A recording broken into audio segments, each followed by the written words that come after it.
Inner Traditions Audio presents Icelandic Magic, Practical Secrets of the Northern Grimoires by Stephen E. Flowers, Ph.D., read by Micah Hanks.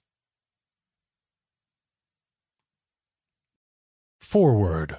Magic Manuals and Sorceress Staves by Michael Moynihan. Grimoires are magic manuals, handbooks for making and activating talismans, spells, and curses. A widespread phenomenon, they represent an ancient literary genre in the history of magic, witchcraft, and heretical religious practices. Countless examples have been found in Western, Middle Eastern, and Eastern cultures. Across the whole of Europe, an especially robust grimoire tradition has existed for centuries, and has recently been detailed in works by historians of folk belief such as Owen Davies and Claude Leucota. America can even claim its own contribution to the genre. The early 19th century compendium of folk magic and medicine, collected by John George Holman, under the curious title Der lang verborgene Freund, the long-lost friend.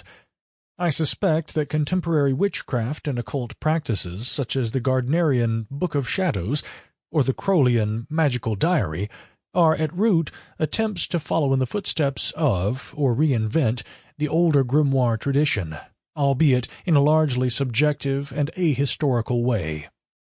Countless other modern manifestations of grimoire-like texts could be catalogued in the same vein. The word grimoire as we use it today derives from a borrowing of the old French term, grammaire.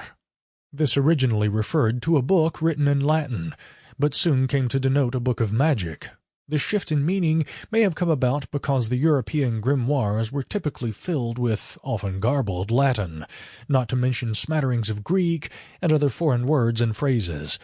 The word grimoire has the same origin as grammar, and a certain overlap can still be seen between them, at least in the sense of a book filled with prescriptions for proper communication, using the medium of letters and written symbols. One should not forget that both terms ultimately derive from the Greek gramma, written letter, character. In the case of a grimoire, that communication is with the hidden forces of the universe, both demonic and divine. In addition to the inclusion of magical words from foreign languages, a common feature of many grimoires is the use of strange alphabets, ciphers, and signs to represent specific deities, demons, or other hidden forces. While many of these symbols were copied and recopied, and thereby came to constitute an inherited visual vocabulary, there was also room for the individual magician. Sample complete. Ready to continue?